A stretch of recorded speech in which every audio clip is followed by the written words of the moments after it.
সবার হৃদয়ে বিরাজমান প্রভু পরমাত্মাকে আমার প্রণাম। রামচরিতমানসের প্রতিটা শ্লোকের মানে আর ব্যাখ্যা আমরা শুনছি। আজকে 7 নম্বর শ্লোক বালকাণ্ডের, এগুলোকে মঙ্গলাচরণ বলা হয়, আর এগুলো সমস্ত সংস্কৃতে আছে। তাহলে আজকে আমরা 7 নম্বর শ্লোকে আগে দেখি তিনি কি বলছেন। তিনি 7 নম্বর শ্লোকে বলছেন, নানা পুরাণ নিগমাগম সম্মতম यद রামায়ণে নিগদিতম क्वचित् अन्यतो ओपि स्वान्ताय सुखाय तुलसी रघुनाथ गाथा ভাষা নিবন্ধম মতি মঞ্জুলম মাতনো ইতি। এখানে এই শ্লোকের যে একটা মহত্ব, একটা পূর্ণ উক্তি আছে, আমরা অনেকেই শুনেছি, যে তা হলো শান্তায় সুখায়, নিজের সুখের জন্য।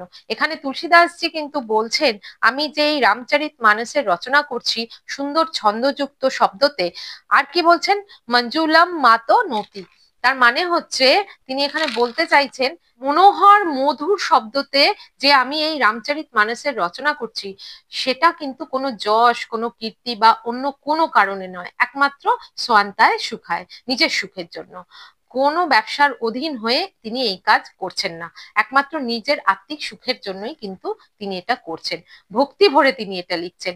আর কি বলছেন তিনি, নানা পুরাণ নিগমাগম, মানে নানা পুরাণ আর বেদ তিনি যা যা পড়েছেন, মানে উনি বলছেন যে আমি যা যা পড়েছি তাদের আশ্রয় আমি নিয়েছি, আর আমি রামায়ণ পড়েছি, আরো অন্য যে সব কথা আছে প্রভু রামের সম্বন্ধে, আমি সেইগুলোরও আশ্রয় কিন্তু নিয়েছি।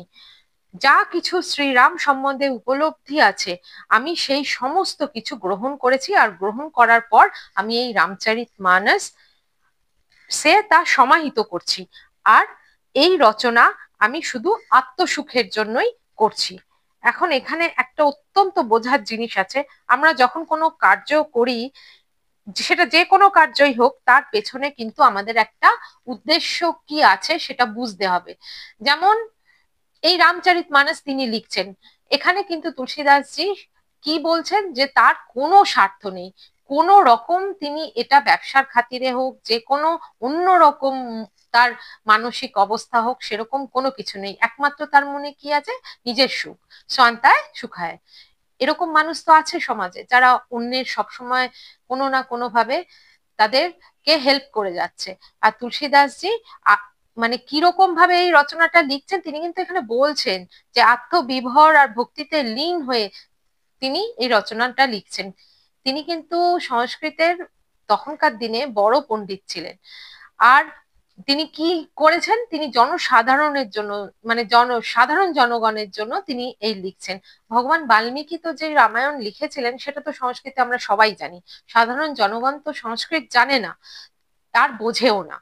কিন্তু এখানে তুলসীদাসজি সাধারণ জনগণের ভাষায় রামচরিত মানসকে লিখছেন, যাতে তারা শ্রীরামকে জানতে পারে, বুঝতে পারে, আর হৃদয়ে ধারণ করতে পারে। তাহলে এখানে তিনি সেই কারণেই এই সুমধুর শব্দাবলীর সাথে, সুকোমল শব্দাবলীর সাথে রামচরিত মানসের রচনা করছে। স্বান্তায় সুখায় এর অর্থ মানে, যে এই রচনাকে পড়ে যখন সাধারণ জনসমাজ রামময় হবে, রামের রসে ডুববে, রামরস পান করবে, তো তাদের ওই সুখী দেখে, তাদের সেই সুখ দেখে তুলসীদাসজিও কিন্তু এখানে মানে সুখী হবেন।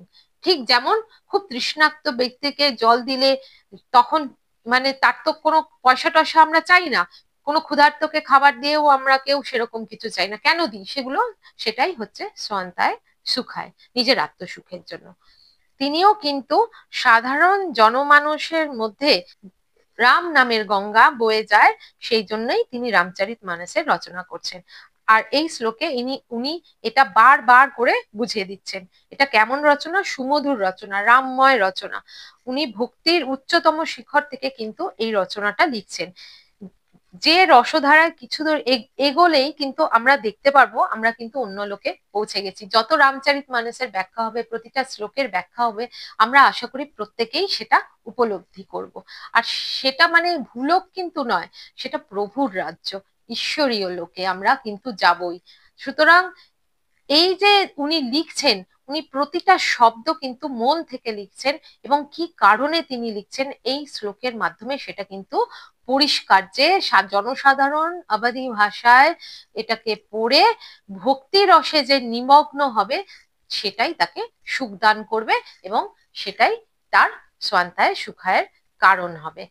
হরি ওম তৎসৎ।